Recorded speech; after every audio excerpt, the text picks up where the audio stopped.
আল্লাহ পাক রাহমাতুল লিল আলামিনকে জানাই দিলেন, ইয়া রাসূলুল্লাহ, ইয়া হাবিবাল্লাহ, আপনার প্রিয় সাহাবী সুরলিত কণ্ঠে যিনি আল্লাহর কালাম কোরআন তেলাওয়াত করে, রাসূল গো আপনার কাছেও তার কোরআনের তেলাওয়াত মজা লাগে, আমার আল্লাহর কাছেও এত মজা লাগে, বেঈমান আবু জাহেলের কাছে মজা লাগে না। সেই জন্য আবু জাহেল তার কানের মধ্যে যা চটকনা দিয়েছে, তাকে আপনি সান্ত্বনা দেন যেন মনোবল না ভাঙ্গে। ইমানের পাওয়ার কত গরিব হলেও তার ভিতরে ইমান আছে, কোরআন তেলাওয়াত সে করতেছে, আমি আল্লাহ তার সম্মান বাড়ায়া দেব। এবং এই গরিব কাছে, এই গরিব আব্দুল্লাহ ইবনে মাসউদের কাছে আমি আল্লাহ তাআলা আবু জাহেলকে নাস্তানাবুদ করে দেব। আবু জাহেল তার দাম্ভিকতা দেখায়া, তার শক্তি দেখায়া কোরআনের তেলাওয়াত বন্ধ করে দিতে চায়। আমার আল্লাহর কোরআনের তেলাওয়াত বন্ধ করে দেওয়ার মতন আবু জাহেলের কোনো ক্ষমতা হয় নাই। রাসূল আব্দুল্লাহ ইবনে মাসউদ বলেছেন, সে যেন মনোবল দুর্বল না করে গরিব হতে পারে। আব্দুল্লাহ ইবনে মাসউদকে আমার নবীজি এসে সান্ত্বনা দিয়ে বলে, আব্দুল্লাহ ইবনে মাসউদ, বেঈমান আবু জাহেল তোমাকে চটকনা দিয়া, কান দিয়া রক্ত বের করে দিয়েছেন, দুনিয়ার কোনো কারণে নয়, দুনিয়ার কোনো টাকার জন্য নয়, দুনিয়াদারি করার জন্য নয়, একমাত্র তুমি কোরআন তেলাওয়াত করার কারণে। এই কোরআনের তেলাওয়াত আবু জাহেল সহ্য করতে পারে নাই। কেন সহ্য করতে পারে নাই? আবু জাহেলের ধারণা হইল কোরআন তেলাওয়াত শুনে শুনে যারা যখন কোরআন তেলাওয়াত শুনে শুনে তারা ঈমান হাসিল করবে, ঈমান গ্রহণ করবে, মুসলমান হয়ে যাবে। আর মুসলমান হলে আবু জাহেলের মাথা বড় নেতৃত্ব মক্কায় থাকবে না। তার ক্ষমতা ধরে রাখার জন্যে, তার চার ধরে রাখার জন্যে, তার ক্ষমতা টিকে রাখার জন্যে আব্দুল্লাহ ইবনে মাসউদের কান বরাবর চটকনা দিয়েছে।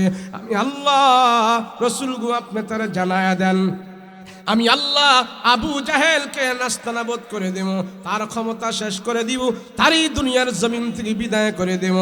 আর আব্দুল্লাহ ইবনে মাসউদের দাম আমি আল্লাহ এমন বাড়ায়া দেব, কিয়ামত পর্যন্ত যত মানুষ দুনিয়াতে আসবে আব্দুল্লাহ ইবনে মাসউদের তাফসীর দুনিয়ার মানুষ পড়তে থাকবে। রাসূল তারে বলে দেন, وعلمه البيان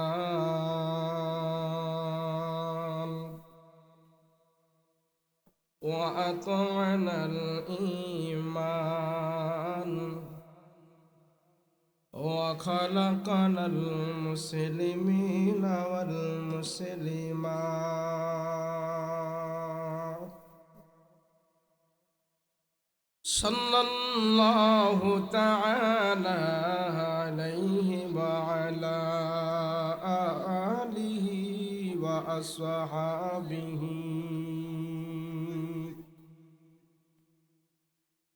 وأزواجه وأهل بيته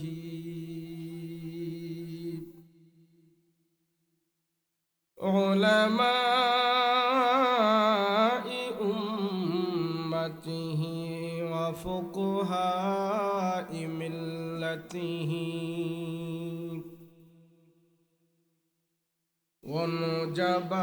ونجباء طريقته أجمعين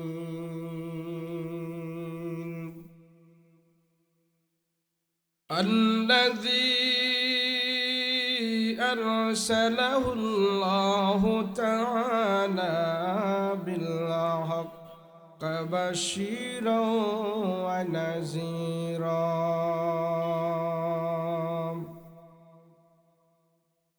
وداعيا إلى الله بإذنه وسراجا منيرا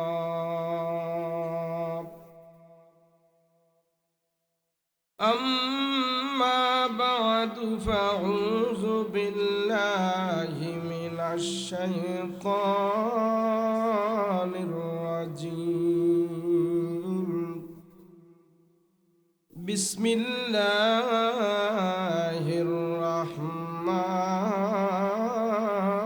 الرحيم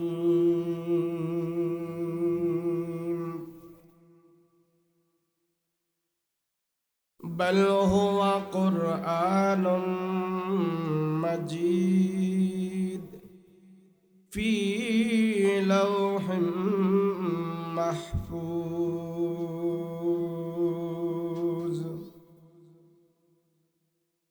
قال سيدنا رسول الله صلى الله عليه وسلم: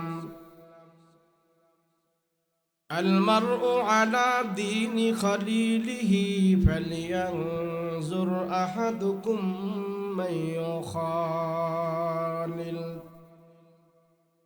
أو كما قال النبي عليه الصلاة والسلام.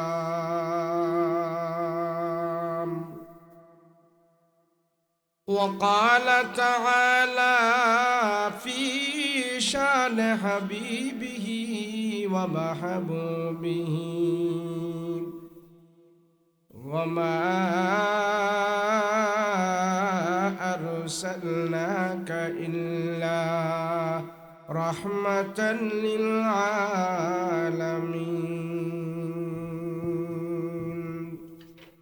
صلى الله على سيدنا ومولانا محمد وعلى آله وأصحابه أجمعين. بلغ العلا بكماله كشف الدجى بجماله حسنت جميع خصاله. صلوا عليه وآله. আলহামদুলিল্লাহ। জামিয়া ইসলামিয়া আরাবিয়া চারগ্রাম জলিলপুর মাদ্রাসার উদ্যোগে ওয়াজ দোয়ার মাহফিল, মহতরম শ্রদ্ধাভাজন সভাপতি হযরত মাওলানা আব্দুল ওয়াহাব সাহেব দামাত বরকাতুহুম, আজকের মাহফিলের যিনি প্রধান অতিথি হযরত মাওলানা তোফাজ্জল হক আজিজ সাহেব দামাত বরকাতুহুমুল আলিয়া,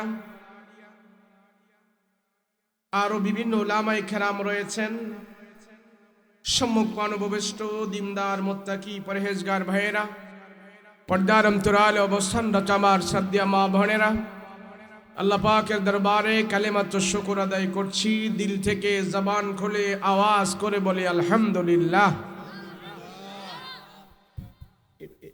এডিতে ইকো নাই, এগুলোতে ইকো দেওয়া আছে, হালকা দিয়ে দেন।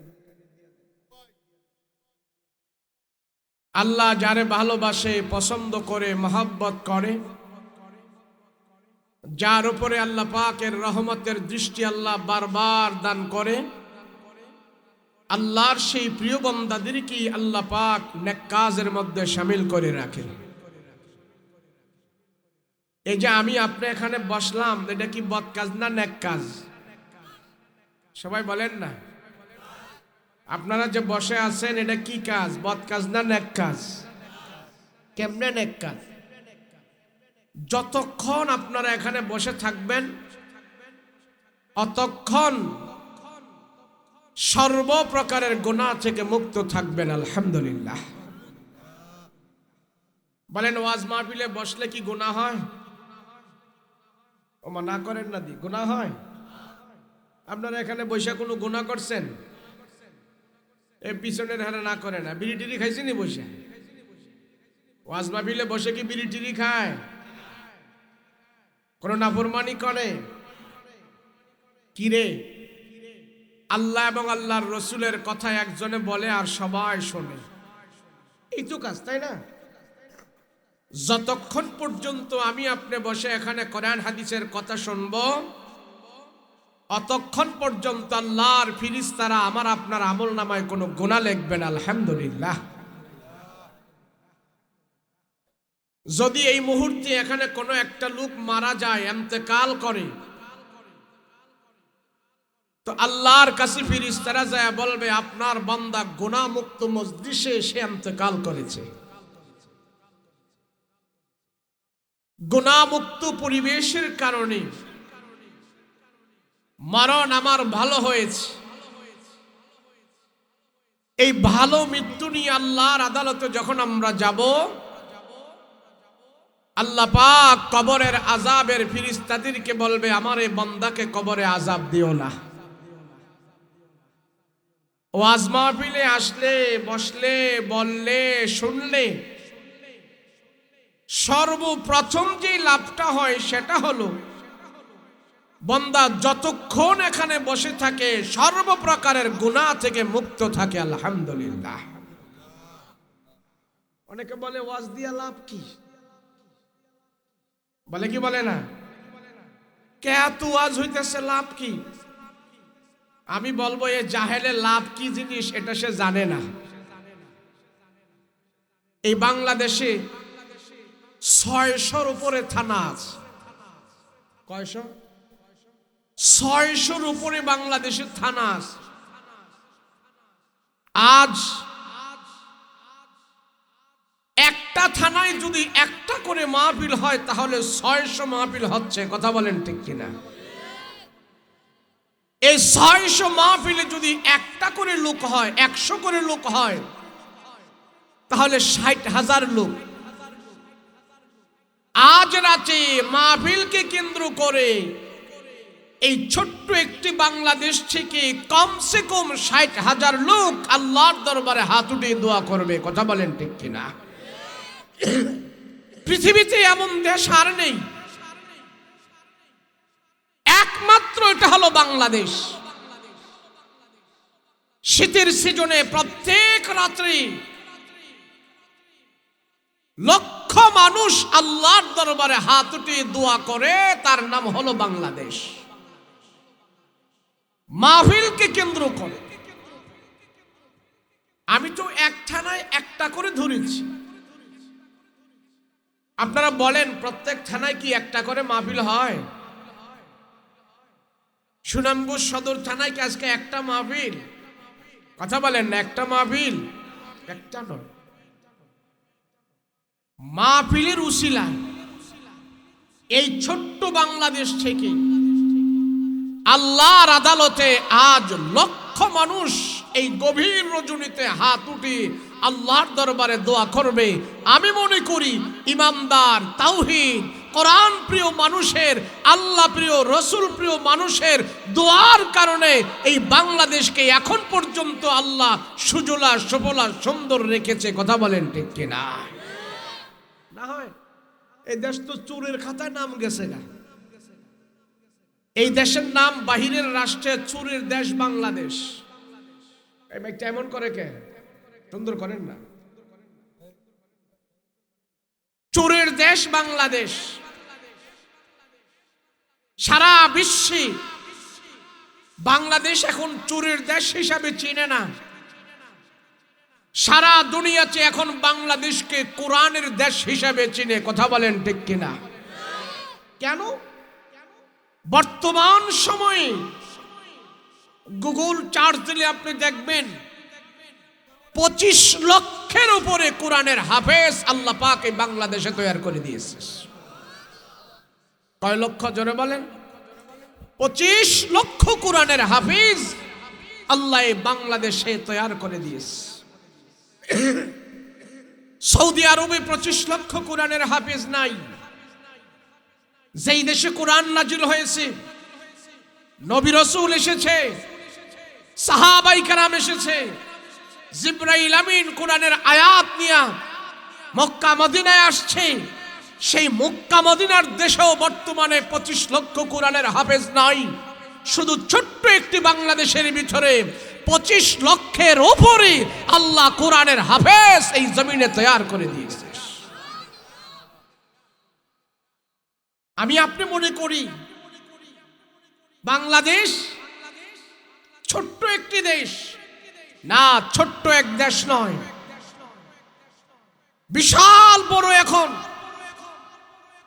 আয়তনের দিক দিয়ে ছোট, সারা পৃথিবীর ইহুদি, নাস্তিক, মুরতাদ, বেঈমান, নাছারা সব বেঈমানেরা এখন বাংলাদেশের দিকে একটা চোখ দিয়ে রাখছে।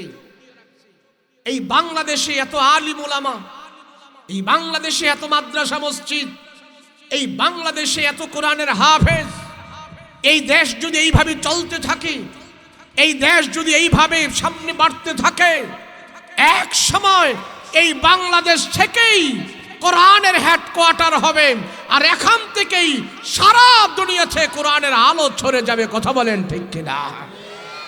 যেমন আফগানিস্তান ছোট্ট একটা দেশ, জনসংখ্যায় ছোট, আয়তনে খুব বিশাল বড়।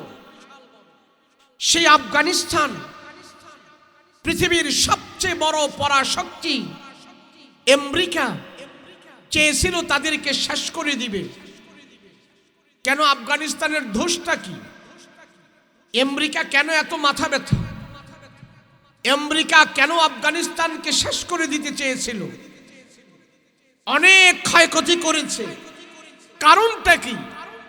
এরা দেখেছে আফগানিস্তানের ভিতরে যেইভাবে মুজাহিদ তৈরি হচ্ছে, যেইভাবে ইমামদার তৈরি হচ্ছে, আফগানিস্তানে আজকেও যদি একটা ছেলে জন্মগ্রহণ করে, একটা মেয়ে জন্মগ্রহণ করে, তার মা তার বাবা প্রতিজ্ঞা করে আমার এই ছেলে দুশ্মনের মোকাবেলায় জিহাদ করবে, আমার এই ছেলে কোরআনের কথা বলবে, আমার এই ছেলে রাসূলুল্লাহর সৈনিক হবে, আমার এই ছেলে অস্ত্র চালানো শিখবে, আমার এই ছেলে আমেরিকার বিরুদ্ধে লড়বে।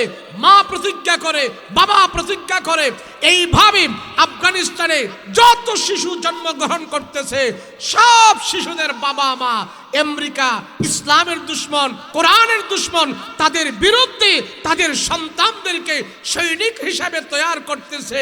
এটা এখন থেকে নয়, আজ থেকে 20 বছর আগেই তারা যখন এই মনোভাব নিয়ে জন্মগ্রহণ করেছে, এই মনোভাব নিয়ে তারা দেশ চালিয়েছে, আমেরিকা মাথা গরম হয়ে গেছে। মাথা গরম হওয়ার পর আমেরিকার চিন্তা করলো, এইভাবে যদি আফগানিস্তান বছরের পর বছর এইভাবে যেতে থাকি, আর তাদের দেশে যদি লক্ষ লক্ষ জনসংখ্যা হয়, তো লক্ষ লক্ষ কোটি কোটি জনসংখ্যায় তারা মুজাহিদে পরিণত হয়ে যাবে। আর প্রত্যেকটা মানুষ যদি মুজাহিদ হয়ে যায়, তাহলে আমাদের মাতাব্বুরি থাকবে না। কথা বলেন ঠিক কিনা? এই হিসাবেই আমেরিকা চেয়েছে আফগানিস্তানকে ধ্বংস করে দেওয়ার জন্য। আমেরিকা যদি চায় একজন ইমামদারকে শেষ করে দিবে, একটা ইসলামী রাষ্ট্রকে শেষ করে দিবে, কোরআনের দেশকে শেষ করে দিবে, মুজাহিদদেরকে শেষ করে দিবে, এটি আমেরিকার চাওয়া হতে পারে। স্বয়ং আল্লাহ কখনো দ্বীনের মুজাহিদকে, ইমামদারকে পৃথিবীতে নিষ্কৃষিত করবে না, নিষ্পেষিত করবে না। আরও আল্লাহ পাক মুজাহিদদেরকে তাদের ত্যাগের বিনিময়, তাদের ইমানের বিনিময়, তাদের সাহসের বিনিময় আল্লাহ বিভিন্ন রাস্তা জয় করার জন্যে, কোরআনের পক্ষে কথা বলার জন্যে, অর্থনৈতিকভাবে, সামাজিকভাবে, ম্যান হিসাবে সব দিক দিয়ে আল্লাহ তাদেরকে সাহায্য দান করে দিয়েছেন। কথা বলেন ঠিক কিনা? 20 বছর 20টি বছর আফগানিস্তানের মানুষ একজন ইমামদারও আমেরিকার কাছে তারা হার মানে নাই। বহুত আঘাত করতে চেয়েছিলেন, বহুত চেষ্টা করতে চেয়েছিলেন, অনেক দফায় মিটিং করেছে, আসো না আমরা মিলেজিলে দেশটা চালাই। যা হয়েছে হয়েছে। মুজাহিদরা বলেছে আমরা কোনোদিন বাতিলের সাথে আপোষ করব না, বাতিলের সাথে বন্ধুত্ব করব না, কোনোদিন ইসলামের দুশ্মনের সাথে আমাদের সম্পর্ক হবে না। আমরা মা হারিয়েছি, বাবা হারিয়েছি, সন্তান হারিয়েছি, দেশের মান সম্মান ইজ্জত তোমরা সব নষ্ট করেছো। আল্লাহর উপর ভরসা করে আমরা বসে আছি, আবার আমাদেরকে আল্লাহ পাক তোমাদের বিরুদ্ধে, তোমাদের মোকাবেলায় বিজয় দান করবে। এই মনোভাব প্রতিজ্ঞা নিয়ে তারা 20টি বছর কাটিয়েছে। 20টি বছর পরে আল্লাহ পাক সেই বিশ্বের পরাশক্তিকে কুত্তার মতন পিটিয়ে আফগানিস্তান থেকে তাদের দেশে পাঠিয়ে দিয়েছেন। কথা বলেন ঠিক কিনা? মুসলমান, এই কথাটা বলার কারণ হইল আমাদের এই বাংলাদেশ 25 লক্ষ কোরআনের হাফেজ এদেশে জন্ম হয়েছে। আপনি খুশি না বেজার? সবাই বলেন খুশি না বেজার? আপনি যেমন খুশি আমিও তেমন খুশি, সবাই খুশি। কিন্তু বিশ্বে যারা মাতাব্বুরি করে, ইসলামকে দমিয়ে দিতে চায়, মুসলমানদেরকে দমিয়ে দিতে চায়, আল্লাহ বলে তোমরা খুশি, বেঈমানরা তা দেখে খুশি নয়। সেজন্য সারা দুনিয়ার বেঈমানদের একটা চোখ বাংলাদেশের দিকে দিয়ে রাখছে। বাংলাদেশের দিকে একটা চোখ তাদের আছে, যাতে করে এই দেশে মাদ্রাসা না হয়, মসজিদ না হয়, আলেম ওলামা জন্ম না নেয়, ওয়াজ মাহফিল না হয়, ধর্মের কথা যেন মানুষ শুনতে না পারে। যত চেষ্টা তারা করবে, সব চেষ্টায় তারা ব্যর্থ হবে। ইনশাআল্লাহ আলেম ওলামাদের প্রতিজ্ঞায় আল্লাহ পাক এই জমিনে বাস্তবায়ন করবে। কথা বলো ঠিক কিনা? আরে যদি তারা ইতিহাস জানতো, আজ থেকেই 1500 বছর আগেই তো আবু জাহেল, উকবা, শাইবা, আবু লাহাব, ওলীদ ইবনে মুগীরা, উতাইবা, বিশাল বড় বড় কাফেররা চেয়েছিল কোরআনকে শেষ করে দেওয়ার জন্য, ইসলামকে শেষ করে দিবে। এই প্রতিজ্ঞা নিয়ে তারা 1500 বছর আগ থেকেই তাদের যত শক্তি ছিল সব শক্তি ব্যয় করেছে, সব নির্যাতন তারা করেছে। এরপরও আল্লাহ পাক আরব দেশ থেকে ইসলামের বিজয় বন্ধ করতে পারে নাই। পারে নাই। সেই সুদূর আরব থেকে আল্লাহ পাক সুনামগঞ্জ পর্যন্ত আল্লাহ কোরআন পৌঁছায় দিয়েছেন। কথা বলেন ঠিক কিনা? এখন সমস্যাটা কি জানেন? সমস্যাটা হইল আমাদের মনোবল অনেক দুর্বল। আমরা মনে করি হুজুর আমরা গরিব মানুষ, আমরা সুনামগঞ্জে হাওরে বাস করি, আমাদের কি এত শক্তি আছে? আচ্ছা বলেন, আপনি কি বেলালের থেকে বেশি গরিব? কথা কয় না? নবীর সাহাবী বেলালের চেয়ে আপনি গরিব? সুমাইয়ার চেয়ে বেশি গরিব? তাদের চেয়ে তো আমরা বেশি গরিব না। কিন্তু গরিব আমরা একদিক দিয়ে, আমরা হলেন মনের দিক দিয়ে, ইমানের দিক দিয়ে গরিব। কথা বলেন ঠিক কিনা? যেই জাতি, যে ইমানদার, সে নিজের দাম বুঝে না, তার দাম কত। যেই মুমিন, সে বুঝে না তার দাম কত। একজন মুমিন যদি আল্লাহু আকবার বলে, তরবারি উঁচু করে, পুরা পৃথিবীর বুকে যদি একজন দাঁড়িয়ে যায়, একজনকে কেন্দ্র করে আল্লাহ ইসলামের পতাকা উড্ডীন করে রাখবে। আর কেউ না থাক, একজন ইমানদারের কারণে এমন এক জেলা, কয়েক জেলা পর্যন্ত আল্লাহ ইসলামের বিজয় দান করে দিবে। এই ইতিহাস তো আপনাদেরকে আমরা ব্যাখ্যা করে বোঝানোর কোনো দরকার নাই। কেন শাহজালাল রহমতুল্লাহ আলাইহির ইতিহাস আপনারা ভালো করে জানেন। কথা বলেন ঠিক কিনা? একটু দূরে থেকে যেন আওয়াজ যায়, দূরে থেকে ব্যাখ্যা করে বোঝানোর কোনো দরকার নাই। আমি গরিব, আমার আল্লাহ গরিব নয়। আমি গরিব, আমার ইমান গরিব নয়। আরে গরিব হওয়াটা তো রহমত। গরিব হওয়াটা কি? রহমত। কিন্তু আমরা মনেরে বুঝাইতে পারি না। কেন জানেন? গরিব হওয়াটা আল্লাহর রহমত। গরিব, যে গরিব, তার ভিতরে যদি শুধু 2টা আমল থাকে। কয়টা আমল? কথা বলেন, কয়টা? 2টা আমল। এক হইল ঈমান, আর এক হইল নেক আমল। এই 2টা জিনিস যার ভিতরে থাকবে, সে যত গরিব হবে, এই 2 জিনিস নিয়ে কবরে যাওয়ার পর আল্লাহ ধনীর 500 বছর আগে তার জান্নাতের মেহমান বানিয়ে দিবে। কয়শো বছর? 500 বছর। আর আরেকটা কথা আমরা মনে রাখবো, সেটা হইল এই পৃথিবীতে যত পরাশক্তি হোক, কোরআনের বিরুদ্ধে যে লেগেছে, হয়তো সে নিজে শেষ হয়েছে, না হয় তার ভিতরে আল্লাহ পাক ঈমান প্রবেশ করিয়েছে। হয়তো নিজে সে শেষ হয়েছে, না হয় সে ঈমানদার হয়ে ইসলামের পক্ষে সে কাজ করেছে, না এর বেশি আর কিছু করতে পারে নাই। এই তো কিছুদিন আগের খবর, মাত্র 2 দিন মনে হয় হলো, আমেরিকার একটা প্রদেশ আগুন লেগে পুড়ে ছারখার হয়ে গেছে।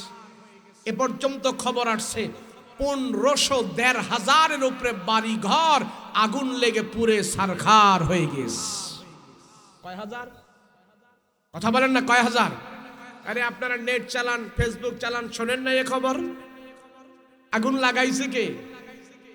ফিলিস্তিনের মানুষগুলোকে মারার জন্যে ধ্বংস করার জন্যে এই আমেরিকা ইসরায়েলের কাছে টন টন মন মন অস্ত্র তারা বিক্রি করছে মুসলমানদেরকে শেষ করে দেওয়ার জন্যে। আর তাদের অস্ত্র নিয়ে ফিলিস্তিনে বাড়িঘর আগুন জ্বালাই দিছে, ফিলিস্তিনের মাটিতে তারা আগুন জ্বালাইছে। আল্লাহ কয়, মুমিন মুসলমানের তারা অস্ত্র দিয়ে আগুন জ্বালাইছস, আর আমি আল্লাহ অস্ত্র লাগে না, আমার কুদরতিভাবে তাদের বাড়িঘর সব আমি শেষ করে দিব, কোনো মুসলমানকে তোরা দোষতে পারবি না। কথা বলেন ঠিক কিনা? আমাদের একিন নাই। সবচেয়ে বড় এখন আমাদের অভাব হইল আমাদের একিন, সবচেয়ে বড় অভাব হইল আমাদের ইমানের সাহস। ইমানের সাহস নিয়ে যতক্ষণ পর্যন্ত আমরা দাঁড়াইতে পারবো বিনা অস্ত্রে, আল্লাহ দেখাই দিয়েছে মুমিন তোরা খালি ঠিকঠাক, যত জুলুম নির্যাতন অত্যাচার যা আসবে তোরা শুধু একটু ঠিকঠাক, তোরা শুধু ইমানটা ধরে রাখ, আর বাকি সব ব্যবস্থা আমি আল্লাহ পাক করে দেব। কথা বলেন ঠিক কিনা? আমেরিকার একটা প্রদেশ ধ্বংস করার আমাদের কোনো ক্ষমতা আছে? আমেরিকার একটা প্রদেশে আগুন লাগায়া ছারখার করে পুড়ে দেওয়ার কোনো রাষ্ট্রের ক্ষমতা আছে? কিন্তু আজকে 2 দিন ধরে আগুন নিভছে না, বাড়িঘর সব ধ্বংস করে দিছে, আগুনে পুড়ে ছারখার করে ফেলছে। কাকে দোষ দিবে? কাকে দোষ দিবে? এর জন্য আল্লাহ পাক বলেন, তোমাদের মাঝে আমি 2টা জিনিস রেখেছি, এই 2টা জিনিস তোমরা আঁকড়িয়ে ধরো, একটা হইল ঈমান আর একটা হইল নেক আমল। কথা বলেন ঠিক কিনা? শুনেন, রাসূল পাক সাল্লাল্লাহু আলাইহি ওয়াসাল্লাম রাসূলের কাছে যেই আসমান থেকে যে কোরআনের আয়াত নাজিল হতো, তো সাহাবাই কেরাম তেলাওয়াত করতেন, নবীজি নিজেও তেলাওয়াত করতেন। আবু জাহেল, লুকবা, সাইবা তাদের কানে যখন এই খবর গেল, এই আবু জাহেল বসে আছেন, মুহাম্মদ তো কোরআনের তেলাওয়াত শোনায়া কাফের মুশরিকদের অনেক মানুষকে সে ইমানদার বানিয়ে ফেলছে। তো আবু জাহেল জিজ্ঞেস করে, কেমনে? মুহাম্মদ যখন কোরআনের আয়াত তেলাওয়াত করেন, আমাদের কাফের মুশরিকেরা দূর দূরান্ত থেকে, গাঁও গ্রাম মফস্বল এলাকা থেকে এসে তারা রসুলের কোরআন তেলাওয়াত শুনেই তারা কালমা পড়ে মুসলমান হয়ে যাচ্ছে। আবু জাহেল চিন্তা করলো, আরে মুহাম্মাদের কোরআন তেলাওয়াত আমার মতন আবু জাহেলে শুনলি, আমার যে কঠিন দিল এটাই তো অনেক সময় মোমের মতো নরম হয়ে যায়। তো গাঁও গ্রাম থেকে মফস্বল এলাকা থেকে মানুষগুলো আসলে তারা তো আরো আগে মুসলমান হয়ে যাবে। আবু জাহেল তাৎক্ষণিকভাবে মক্কা একটা জায়গা আছে দারুন নাদওয়া, সবাইকে দারুন নাদওয়ায় ডাকলেন। উকবা, সাইবা, লাহাব, ওলীদ ইবনে মুগীরা, তোমরা কোথায় আসো? সবাইকে ডেকে আনলেন। ডেকে বলতেছি, শোনো, মুহাম্মদ যাতে করে কোরআনের তেলাওয়াত শুনি আর কোনো মানুষকে ইমানদার না বানাইতে পারে, আজকে সেই ব্যাপারে সিদ্ধান্ত গ্রহণ করা হবে। তোমরা কি বলো? তোমাদের রায় কি? এক একজন এক এক পরামর্শ দাও। তো পরামর্শ দিতেছে, আমরা এই করব, আমরা সেই করব, মুহাম্মাদের কাছে লোকজন যেন না আসতে পারে আমরা বাধা দিব। আবু জাহেল বলে, তোমাদের সব কথাই আমি শুনছি, আমার একটা কথা শোনো। বলে কি? বলে মুহাম্মাদের কোরআন তেলাওয়াতের প্রতি মানুষ এত আকৃষ্ট হচ্ছে, কোরআনকে এত সত্যায়িতভাবে তারা গ্রহণ করছে, আমরা নেতারা কর্মীদেরকে নিয়ে যদি আমরা সব বহিরাগত মক্কার মানুষদেরকে বুঝাইতে পারি মুহাম্মদ যে কোরআন তেলাওয়াত করে তোমরা কেউ শুনবা না, মুহাম্মদ একটা পাগল, এই পাগল কথাটা যদি আমরা সব জনগণকে খাওয়াই দিতে পারি, পাগল যত দামি কোরআনের তেলাওয়াতই করুক না কেন আর কেউ গ্রহণ করবে না। চলো আমরা মুহাম্মদের বিরুদ্ধে পাগল কথাটা সব মানুষকে আমরা বুঝাই দেই, মুহাম্মদকে পাগল হিসাবে মিথ্যা তুহমতরা আমরা সারা দুনিয়ার মানুষকে জানাই দিই। আবু জাহেল তো অত শিক্ষিত সিটা, শিক্ষিত বাটপার। মূর্খ মানুষ যদি বাটপার হয় তো সর্বোচ্চ সে সুনামগঞ্জ সদর পর্যন্ত যে বাটপারি করতে পারবে, না হয় বড়জোর সিলেট যেতে পারবে। আর শিক্ষিত লোক যদি সিটার বাটপার হয়, বাংলাদেশের মূল পয়েন্টে বসে, মন্ত্রণালয়ে বসে কলমের খোঁচা দিয়ে দেশের লক্ষ লক্ষ পাচার করে তারা বিদেশে নিয়ে যেতে পারে। কথা বলেন ঠিক কিনা? আবু জাহেল হলো এমন বড় এক সিটার, সে বলে, শোনো, আমরা নেতারা দায়িত্ব নিই, সবাইকে আমরা বুঝাবো মোহাম্মদ একটা পাগল। এই পাগল কথাটা, মিথ্যা তহমতরা সমাজের সব মানুষের কাছে দিয়ে দিতে পারলে আমরা সফল হব। তো আরো যারা বসে আছে তারা বলে, হ্যাঁ, আমাদের নেতার এই কথার উপরে আমরা আমল করব। তো পরের দিন সকালবেলা মোড়ে মোড়ে পয়েন্টে পয়েন্টে সবাই দাঁড়িয়েছে জওয়ান কর্মীদেরকে নিয়ে। তো দূর দূরান্ত থেকে মানুষ আসতেছে, নারী পুরুষ জুয়ান বুড়া কড়া ছোট সব আসতেছে। আব্দুল্লাহর বেটা মোহাম্মদ শেষ নবী, শ্রেষ্ঠ নবী, দুজাহানের নবী, তারপরে আর কোনো নবী নাই, তারে ছাড়া আর কোনো নবী নাই। তো তারে তো দেখতে হয়। তো দূর দূরান্ত থেকে মানুষ যেহেতু আসতেছে দেখার জন্যে, সব মানুষ যখন আসতেছে আবু জাহেলরা বাধা হয়ে দাঁড়াইছে, এই কই যাও? বলে, তোমাদের সন্তান মোহাম্মদ নবী হইছে, তারে আমরা দেখতে যাই। কয়, যাইও না, যাইও না, যাইও না। কয়, কে? কও তো একটা পাগল, পাগলের কাছে যায় লাভ কি? যাও বাড়িতে যাও। এখন সব মানুষ চিন্তা করতেছে, ব্যাপার কি?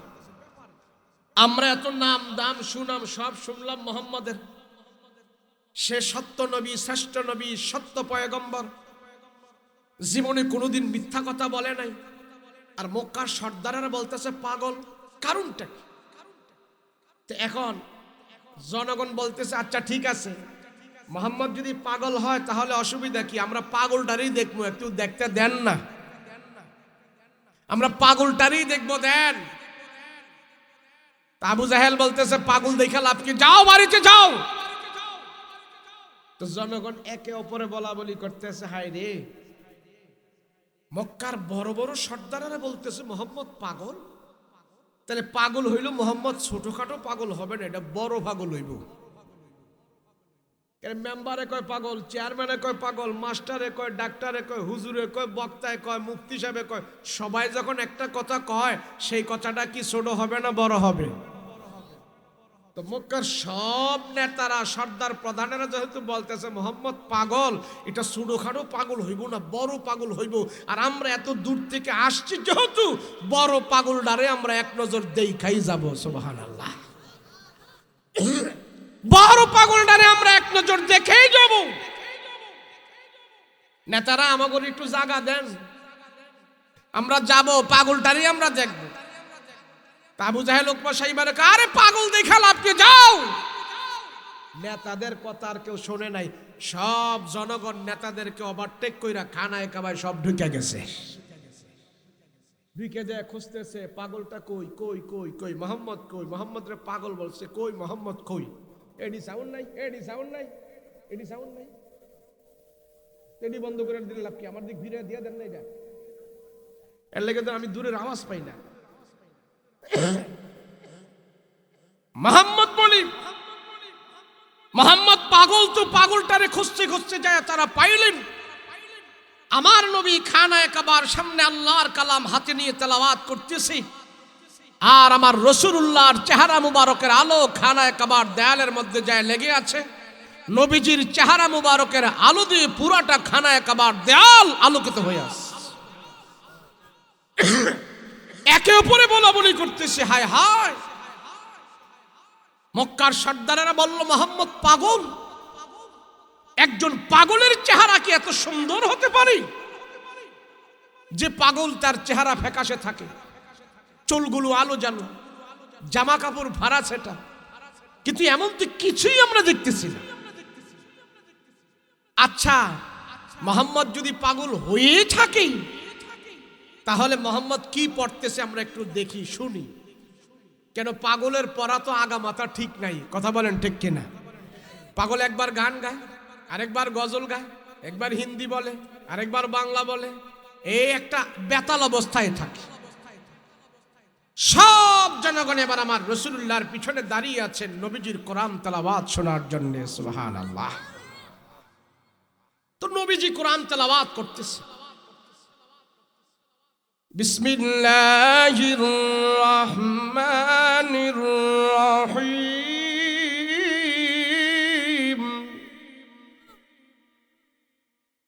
আর রহমানু আল্লামাল কুরআন,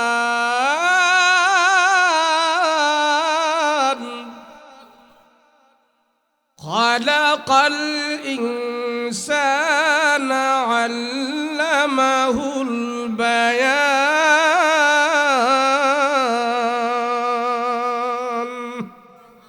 কোরআন তেলাওয়াত করতেছে, সব জনগণ আমার রাসূলুল্লাহর পিছনে দাঁড়িয়ে যখন রাসূলের কোরআন তেলাওয়াত গুলো শুনল, এক বাক্যে তারা জবাব দিল, না, এই সুন্দর চেহারার মানুষ, এত সুন্দর কোরআনের তেলাওয়াত, মাধুর্যপূর্ণ কথা, সাহিত্যিকপূর্ণ কথা, এত অর্থবোধক কথা, না, কখনো পাগলের জবান থেকে বের হতে পারে না।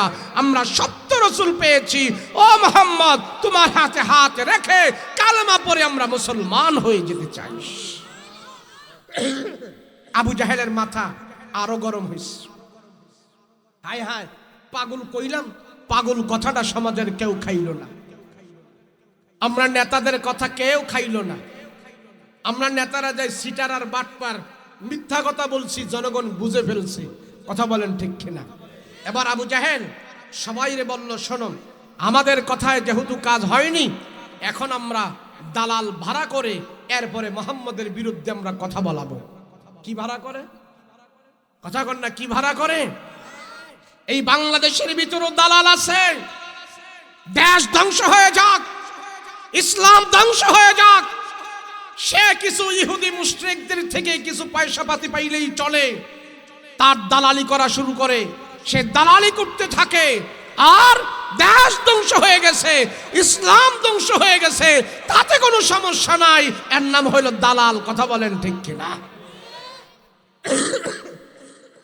আমাদের দেশে বলে গরু মইরা যাক, খাল ভাইলেই চলে। আপনাদের দেশে কি বলে? ঋষি আছে না? ঋষি ছিলেন, ঋষি। আমাদের দেশে কিছু বজ্জাত ঋষি আছে, গৃহস্থের গরুর মুখে বিষ ঢুকাইয়া গরু মইরা ফেলছে। গরু যখন মইরা গেছে, মালিকে তো গরু নিয়ে ফালাই দিচ্ছে। ওই ঋষি যাইয়া খাল ছোলাইয়া ওই খাল নিয়ে 200 টাকা বিক্রি করছে। ওই 200 টাকা খাল বিক্রি করে সেই খুশি। গৃহস্থের জন্য গরু মইরা গেছে, এর জন্য তার কোনো দুঃখ নাই, 200 টাকার খাল পাইলেই খুশি, এর নাম হইল দালাল। দেশ ধ্বংস হয়ে যাক, সে কিছু পাইলেই খুশি। কথা বলেন ঠিক কিনা? এমন দালাল বহুত ছিল। আবু জাহেল বলল, শোনো, আমাদের কথায় তো কাজ হয় নাই, চলো একটা দালাল ভাড়া করি আমরা। কি দালাল? কি দালাল? আবু জাহেল দালাল ভাড়া করছে। তখনকার জামানায় সবচেয়ে বড় এক কালো, লম্বা, মোটা, বিশাল বড় দেহ বডিওয়ালা একজন জাদুঘর ছিলেন। হাদিসে আসছে দিমাত নামক জাদুঘর, বাংলায় যাকে বলা হয় জামাত নামক জাদুঘর। আবু জাহেল তারে ভাড়া করে আনছে, বলতেছে, শোনো, তুমি যদি মুহাম্মদের বিরুদ্ধে, মুহাম্মদ যে কোরআন তেলাওয়াত করে সেই কোরআন তেলাওয়াতের বিরুদ্ধে তুমি যদি কিছু কথা বলতে পারো, সব মানুষকে তুমি যদি বলো মুহাম্মদের এই কোরআন তেলাওয়াত এগুলি সব জাদুর মন্ত্র, তাহলে তোমার কথা জনগণ বিশ্বাস করবে। আমাদের কথা আর জনগণ বিশ্বাস করে না। তোমাকে আনছে শুধু এই কথা বলার জন্যে, শুধু বলবা মুহাম্মদের কোরআন তেলাওয়াত এগুলি সব জাদুর মন্ত্র। পারবে বলতে?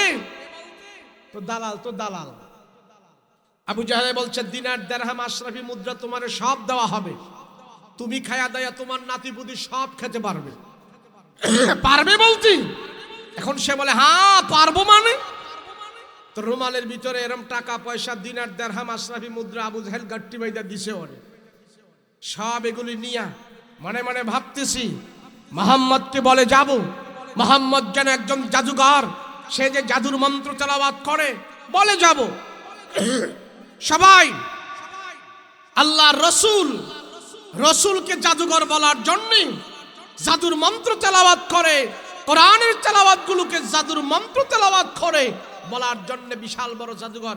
আস্তে আস্তে করে খানায় কাবায় ঢুকছি, সে যায় দেখতেছে আল্লাহর রসুল হাতিমে কাবার উপরে বসে খানায় কাবার সামনে কোরআন তেলাওয়াত করে। সে চিন্তা করলো, মুহাম্মদের এত কাছে কোনো দিন আমি আসি নাই, আজকে যেহেতু আসছি আবু জাহেলের পক্ষ থেকে, আসছে যেহেতু কাছে, মুহাম্মদকে জাদুঘর বলতে আমার সুবিধা হবে। মুহাম্মদে কি তেলাওয়াত করে এগুলি আমি একটু ভালো করে শুনি, দেখি, ভালো করে শুনি। আস্তে আস্তে করে আমার রসুলের কাছে গেলেন, তো কাছে যে সে রসুলের পিছনে দাঁড়িয়ে আছে, লম্বা কালো বিশাল বড় হাস্তি, তো রসুলের পিছনে দাঁড়িয়ে আছে আর নবীজি আল্লাহর কালাম তেলাওয়াত করতেছে। সে দীর্ঘক্ষণ পর্যন্ত কোরআনে কারীমের তেলাওয়াত শুনলো আর মনে মনে ভাবলো, মুহাম্মদ কি কোরআনের তেলাওয়াত শোনার পর তার জাদুঘর বলতে আমার সুবিধা হবে। তো রসুলের পিছনে যখন দাঁড়িয়ে আছে, নবীজি দীর্ঘক্ষণ পরে কোরআন তেলাওয়াত বন্ধ করে পিছনে তাকাইলেন। রসুল দেখতেছেন পিছনে লম্বা একটা লোক দাঁড়ানো আছে। আল্লাহর রসুল তার চেহারার দিকে তাকিয়ে দেখে, তার চেহারা তাকায় দেখতেছে নবীজি তার দুইটা চোখ থেকে পানি গড়গড় করে পড়তেছে, তার দাড়িগুলো ভিজে গেছে, মুখটা ভাসায় ফেলছে। আল্লাহর রসুল তারা জিজ্ঞেস করলো, ও ভাই তুমি এখানে কোত্থেকে আসলা, কেন এখানে কান্না করতেছো, কারণটা কি? আমার নবী রাহমাতুল লিল আলামিন বলেন, কি ভাই তুমি এখানে দাঁড়িয়ে দাঁড়িয়ে কান্না করছো, কারণটা কি? কেন এখানে কান্না করো, কি ব্যাপার, কারণ কি, কিসের অভাব? আমার কোন সাহাবী তোমাকে কোনো কষ্ট দিয়েছি কিনা বলো, কেন এখানে কান্না করো, কারণটা কি? আমার রাসূলের দ্বারা তুমি কোনো কষ্ট পেয়েছি কিনা বলো, কেন এখানে কান্না করো, কারণটা কি? ওই জাদুঘর শুধু কান্না করতেছে, কান্না করতেছে, কান্না করে। রাহমাতুল লিল আলামিন বলে, ও ভাই কেন কান্না করো তুমি বলো, আমি রাসূল তোমার চাওয়া পাওয়া পুরা করার জন্য চেষ্টা করব, বলো। জাদুঘর এবার কান্না বন্ধ করে বলে, ও মুহাম্মদ তুমি আমাকে কোনো কষ্ট দাও নাই, তোমার কোনো সাহাবী আমাকে কষ্ট দেয় নাই, আমার মনের কোনো দুঃখে আমি কান্না করি না। আমি আসছিলাম তোমাকে অপবাদ দেওয়ার জন্য, আমি আসছিলাম তোমার বিরুদ্ধে মিথ্যা তহমত দেওয়ার জন্য। আবু জাহেল, উকবা, শাইবা তারা আমাকে পাঠিয়েছে তোমার বিরুদ্ধে কথা বলার জন্য, মিথ্যা তহমত তোমাকে দেওয়ার জন্য। আমাকে তুমি চিনো না গো মুহাম্মদ, হয়তো আমার নাম তুমি শুনেছো, কোনোদিন তুমি আমাকে দেখো নাই। আমি হইলাম এই শহরের বিভিন্ন জায়গায় আমি জাদুর মন্ত্র শিখাই, তোমার নাম আমি বহু শুনেছি, কোনোদিন তোমার সামনে আমি আসি নাই। আমি হইলাম জাদুবিদ্যায় পারদর্শী, জাদুর অনেক মন্ত্র জানে, আমি মানুষদের কি জাদু শিখাই, হাজার হাজার কুফরি মন্ত্র আমার ভিতরে আছে, হাজার হাজার জাদুবিদ্যা আমার ভিতরে আছে। ও মুহাম্মদ, আসছিলাম তোমাকে আজকে জাদুগুরু বলে প্রচার করে দেওয়ার জন্যে, কিন্তু আমি এসে যখন নাকি নীরবে দাঁড়িয়ে দাঁড়িয়ে তোমার জবানের তেলাওয়াতগুলো আমি শুনেছি, আমার দিল বলতেছে মুহাম্মদ এগুলি জাদুর মন্ত্র না, কোনো মানুষের কথা নয়, কোনো কাহেনের ভাষা নয়, কোনো কবির ভাষা নয়, কোনো গণকের কথা নয়, দুনিয়ার কোনো মানুষের কথা নয়। ও মুহাম্মদ তোমার পবিত্র জবানের তেলাওয়াতগুলো আমি দাঁড়িয়ে দাঁড়িয়ে শুনেছি, এতক্ষণ পর্যন্ত আমি শুনলাম, আমি শোনার পরে আমি বুঝ পাইলাম তোমার কোরআনের তেলাওয়াতগুলো আমার দিলের ভিতরে ঢুকে গেছে, আর আমার দিল থেকে হাজার হাজার কুফরি মন্ত্রগুলো বের হয়ে গেছে। এই মুহূর্তে আমার দিলের ভিতরে কোরআনের নূর ঢুকে গেছে। আমি সিদ্ধান্ত নিয়েছি সব জাদুর মন্ত্র রেখে দিয়া আমি আর বাড়িতে যাব না, আমি আর আবু জাহেল, উকবা, শাইবাদের কাছে যাব না, তোমার হাতে হাত রেখে আমি কলমা পড়ে মুসলমান হয়ে যেতে চাই। আবু জাহেল যখন খবর পাইল জাদুঘর মুসলমান হয়ে গেছে, এখন আবু জাহেল বলতেছে, হায় হায় সর্বনাশ, আমাদের এত বড় জাদুঘর মুহাম্মদের জাদুতে কাবু হইয়া গেছে, হায় হায় সর্বশেষ, সব শেষ হয়ে গেছে। তো আবু জাহেল, উকবা, শাইবা, লাহাব তারা যত চেষ্টা করেছে কাফের মুশরিকরা ইসলামকে দমিয়ে দেওয়ার জন্য, তারা পারে নাই। 1500 বছর পরে এসে আলহামদুলিল্লাহ কেউ পারবে না, কথা বলেন ঠিক কিনা? আমাদের মনোবল আমরা দুর্বল করব না। আমাদের অনেকে বলে হুজুর আমরা এত বড় ইন্ডিয়ার বিরুদ্ধে কথা বলে, আমাদের চতুর্দিকে ইন্ডিয়া, এরা এত বড় দেশ, এদের এত বিমান আছে, এত কামান আছে, এদের এত কিছু কিছু আছে, ইমানদারের শক্তির কাছে এগুলি গোড়ার ডিমের মতো, কথা বলো ঠিক কিনা?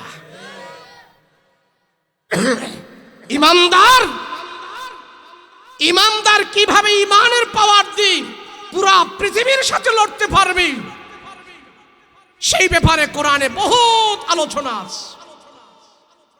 রাসূল নবীজির কাছে এক গরিব সাহাবী এত সুন্দর কোরআন তেলাওয়াত করত, তার মাথাটা এমন বড় ছিল, শরীরটা হ্যাংলা পাতলা ছিল। মুফাসসিরিনে কেরাম লেখেন তার নাম হলেন আব্দুল্লাহ ইবনে মাসউদ। নাম কি? আব্দুল্লাহ ইবনে মাসউদ। কিন্তু শরীরের গোস্ত কম ছিল, কিন্তু কোরআন তেলাওয়াত খুব সুন্দর ছিলেন। আব্দুল্লাহ ইবনে মাসউদ গরিব মানুষ, একেবারে গরিব হতদরিদ্র, কিন্তু কোরআন তেলাওয়াত খুব সুন্দর। তো সেই খানায়ে কাবার পাশে বসে আল্লাহ রসুলের উপরে যেই কোরআন নাজিল হয়েছে, যে আয়াতগুলো নাজিল হয়, খানায়ে কাবার পাশে বসে কোরআন তেলাওয়াত করে। আর মানুষ তার কোরআন তেলাওয়াত শ্রবণ করে। কোরআনের তেলাওয়াত আরব দেশেরা যত খারাপ হোক, যাই হোক, কোরআনের তেলাওয়াতের আওয়াজ যখন পায়, এরা আলাদা একটা মজা পায়। তো আব্দুল্লাহ ইবনে মাসউদ গরিব মানুষ, খানায়ে কাবার সামনে কোরআন তেলাওয়াত করে। সব মানুষ এসে তার কোরআন তেলাওয়াত শুনতেছে। আবু জাহেল খবর পায়া ঘর থেকে আসছে, আইসা বলে, হে আব্দুল্লাহ ইবনে মাসউদ, কোরআনের তেলাওয়াত বন্ধ কর। আব্দুল্লাহ ইবনে মাসউদ কোনো কথা বলে না, আরো সুন্দর সুললিত কণ্ঠে তেলাওয়াত করে। কিন্তু কোরআনের তেলাওয়াতের মজা যার ভিতরে ঢুকছি, সে কোরআন তেলাওয়াত ছাড়া থাকতে পারে না। আগের দিনে মুরব্বীরা সকালে ফজরের পরে কোরআন তেলাওয়াত করত, আর এখন মুরব্বী জুয়ান পোলা ফজরের নামাজই পড়ে না, কোরআন তেলাওয়াত করবো কোত্থেকে? কথা বলেন, ঠিক না? আব্দুল্লাহ ইবনে মাসউদ কোরআনের তেলাওয়াত করতেছে। আবু জাহেল সে চিন্তা করতেছে, আব্দুল্লাহ ইবনে মাসউদের তেলাওয়াত আমার দিনের ভিতরে ভালো লাগতেছে। আবু জাহেল ঘরে শুইল, যা দেখতে শুইল, শোয়ার পরেও আব্দুল্লাহ মাসউদের সুন্দর সুললিত কণ্ঠের কোরআনের তেলাওয়াত তার কানের মধ্যে চলে গেছে। আবু জাহেল ঘরে আর শো নাই, জিদ কইরা লাফ দিয়া দাঁড়ায়া খুব জিদ করে সে খানায়ে কাবায় দাম্ভিকতার সহিত আসছে। আয়েশা বলে, এই আব্দুল্লাহ ইবনে মাসউদ, তেলাওয়াত বন্ধ কর। কিন্তু আব্দুল্লাহ ইবনে মাসউদ গরিব হতে পারে, কিন্তু কোরআনের তেলাওয়াত বন্ধ করতে পারে না। আরো সুন্দর করে কোরআন তেলাওয়াত করতেছে। এবার আবু জাহেল বলে, বন্ধ কর, তুই কি আমাকে চিনিস না? আমি কে? এই আব্দুল্লাহ ইবনে মাসউদ, তুই আমার চিনিস না? আমি কে? বলে, হ্যাঁ তোমাকে চিনি, কিন্তু কোরআন তেলাওয়াত বন্ধ করা যাবে না। তোমার চেয়ে আমার মালিক আল্লাহ, সে আমার কাছে সবচেয়ে বড়। তোমার থেকে বড় মালিক আমার আল্লাহ। আমি আল্লাহর সাথে কথাবার্তা বলতেছি, মাঝখানে তুমি আবু জাহেল আমাকে ডিস্টার্ব করিও না। সুবহানাল্লাহ। আব্দুল্লাহ ইবনে মাসউদ আবার কোরআন তেলাওয়াত করতেছে। আবু জাহেল রাগ করে হাতটা এইভাবে টান করে আব্দুল্লাহ ইবনে মাসউদের এই কানের পর্দায় এমন জোরে এক চটকনা দিয়েছে, সাথে সাথে তার আঘাতে আব্দুল্লাহ ইবনে মাসউদের কান দিয়া রক্ত পড়া আরম্ভ হয়ে গিয়েছে। নাউজুবিল্লাহ। আব্দুল্লাহ ইবনে মাসউদ কোরআনের তেলাওয়াত বন্ধ করে না। বেঈমান পাষণ্ড আবু জাহেল মস্ত বড় একজন মানুষ ছিলেন। আব্দুল্লাহ ইবনে মাসউদ গরিব মানুষ, কোরআন তেলাওয়াত করে সুন্দর করে, কানের মধ্যে যখন নাকে জোরে আঘাত করল, আব্দুল্লাহ ইবনে মাসউদের কান দিয়ে রক্ত পড়া আরম্ভ হয়ে গেছে। রক্তগুলো পড়তেছে, বিশ্বে বেদনায় যন্ত্রণায় অস্থির হয়ে গেছে। তারপরেও আব্দুল্লাহ ইবনে মাসউদের জবান দিয়া আল্লাহর কালামের তেলাওয়াত বন্ধ করে নাই। আল্লাহু আকবার। আল্লাহ পাক রাহমাতুল লিল আলামিনকে জানাই দিলেন, ইয়া রাসূলুল্লাহ, ইয়া হাবিবাল্লাহ, আপনার প্রিয় সাহাবী সুললিত কণ্ঠে যিনি আল্লাহর কালাম কোরআন তেলাওয়াত করে, রাসূল গো, আপনার কাছেও তার কোরআনের তেলাওয়াত মজা লাগে, আমার আল্লাহর কাছেও এত মজা লাগে, বেঈমান আবু জাহেলের কাছে মজা লাগে না। সেই জন্য আবু জাহেল তার কানের মধ্যে যে চটকনা দিয়েছে, তাকে আপনি সান্ত্বনা দেন যেন মনোবল না ভাঙ্গে। ইমানের পাওয়ার কত গরিব হলেও তার ভিতরে ইমান আছে, কোরআন তেলাওয়াত সে করতেছে, আমি আল্লাহ তার সম্মান বাড়ায়া দেব। এবং এই গরিব কাছে, এই গরিব আব্দুল্লাহ ইবনে মাসউদের কাছে আমি আল্লাহ তাআলা আবু জাহেলকে নাস্তানাবুদ করে দেব। আবু জাহেল তার দাম্ভিকতা দেখায়া, তার শক্তি দেখায়া কোরআনের তেলাওয়াত বন্ধ করে দিতে চায়। আমার আল্লাহর কোরআনের তেলাওয়াত বন্ধ করে দেওয়ার মতন আবু জাহেলের কোনো ক্ষমতা হয় নাই। রাসূল আব্দুল্লাহ ইবনে মাসউদকে বলে দেন সে যেন মনোবল দুর্বল না করে গরিব হতে পারে। আব্দুল্লাহ ইবনে মাসউদকে আমার নবীজি এসে সান্ত্বনা দিয়ে বলে, আব্দুল্লাহ ইবনে মাসউদ, বেঈমান আবু জাহেল তোমাকে চটকনা দিয়া কান দিয়া রক্ত বের করে দিয়েছেন দুনিয়ার কোনো কারণে নয়, দুনিয়ার কোনো টাকার জন্য নয়, দুনিয়াদারি করার জন্য নয়, একমাত্র তুমি কোরআন তেলাওয়াত করার কারণে। এই কোরআনের তেলাওয়াত আবু জাহেল সহ্য করতে পারে নাই। কেন সহ্য করতে পারে নাই? আবু জাহেলের ধারণা হইল কোরআন তেলাওয়াত শুনে শুনে যারা যখন কোরআন তেলাওয়াত শুনে শুনে তারা ঈমান হাসিল করবে, ঈমান গ্রহণ করবে, মুসলমান হয়ে যাবে। আর মুসলমান হলে আবু জাহেলের মাতাব্বরি নেতৃত্ব মক্কায় থাকবে না। তার ক্ষমতা ধরে রাখার জন্যে, তার চার ধরে রাখার জন্যে, তার ক্ষমতা টিকে রাখার জন্যে আব্দুল্লাহ ইবনে মাসউদের কান বরাবর চটকনা দিয়েছে। আমি আল্লাহ রাসূল গো আপনি তারা জানায়া দেন, আমি আল্লাহ আবু জাহেলকে নাস্তানাবুদ করে দেব, তার ক্ষমতা শেষ করে দিব, তারই দুনিয়ার জমিন থেকে বিদায় করে দেব। আর আব্দুল্লাহ ইবনে মাসউদের দাম আমি আল্লাহ এমন বাড়ায়া দেব, কিয়ামত পর্যন্ত যত মানুষ দুনিয়াতে আসবে আব্দুল্লাহ ইবনে মাসউদের তাফসীর দুনিয়ার মানুষ পড়তে থাকবে। রাসূল তারে বলে দেন বদরের যুদ্ধে এই আবু জাহেল যখন নাকি দুনিয়া থেকে বিদায় হয়, আব্দুল্লাহ ইবনে মাসউদ গরিব মানুষ, বদরের যুদ্ধে লড়াই হচ্ছে, দুইজন ছোট ছোট বাচ্চা যায় আবু জাহেলদের ধরাশায়ী করে, পাওয়ার সুপ্রিম পাওয়ার মুক্কার আবু জাহেলের। তা আবু জাহেলের দুইটা ছোট ছোট বাচ্চায় যে আবু জাহেলের ঘোড়ার মধ্যে যখন আঘাত করছি, ঘোড়া সহ আবু জাহেল সহ জমিনে পড়ে গেছে। আর রসুলের সেই প্রিয় সাহাবী কোরআন তেলাওয়াত যিনি সুন্দর করে করতে পারত, অতি গরিব ছিল, এই গরিব সাহাবী তাৎক্ষণিকভাবে যায় আবু জাহেলের মুষ্টির ভিতরে ধরে এবার যে প্রতিশোধ নিছে, ও আবু জাহেল আমাকে কান দিয়া চটকুনা দিয়া রক্ত ফাটায় ফেলছো, রক্ত বের করে ফেলছো, আমি গরিব ছিলাম কিছু বলতে পারি নাই, আল্লাহ আজকে তোমাকে দুনিয়া থেকে বিদায় করে দিচ্ছে, তুই আল্লাহর সবচেয়ে বড় জালিম। ওই আব্দুল্লাহ ইবনে মাসউদ আবু জাহেলের বুকের মধ্যে পাড়া দিয়া আবু জাহেলের কল্লাটা দুই টুকরা করে দুনিয়ার জমিন থেকে আল্লাহ দেখাই দিয়েছে, তুমি গরিব হও, তুমি যদি কোরআনের উপরে থাকো, তুমি যদি ঈমানের উপরে থাকো, দুনিয়ার সবচেয়ে বড় জালিমকেও তুমি প্রতিহত করতে পারবে, তোমার আঘাতে জালিম দুনিয়া থেকে বিদায় হয়ে যাবে। কথা বলেন ঠিক কিনা? তাই আমরা কোরআনের সাথে সম্পর্ক রাখবো, রাজি আছি ইনশাআল্লাহ? আমাদের ছেলেদের সাথে, ছেলেদেরকে কোরআনের সাথে সম্পর্ক রাখবো, আমাদের মেয়েদেরকে আমরা কোরআনের সাথে সম্পর্ক রাখবো। ডাক্তার, ইঞ্জিনিয়ার, ব্যারিস্টার যা কিছু আমরা বানাবো, প্রাথমিক লেভেলের পড়াটা কোরআনের শিক্ষা আমরা দিতে চাই। রাজি আছি ইনশাআল্লাহ? রাজি আছি ইনশাআল্লাহ? আপনারা তো অনেকে মনে করেন কোরআন পড়লে, মাওলানা হলে, মৌলবি হইলে আমার পোলায় কি কামাই করবে, আমার পোলায় কি খাইবো, হ্যাঁ খাইবো কি আর আমাগরে খাওয়াইবো কি? বলেন কি বলেন না? হ্যাঁ, যে মৌলবি হইলে, মিয়া সাহেব হইলে সে কয় টাকা কামাই করবে আর আমাদেরকে কি খাওয়াবে?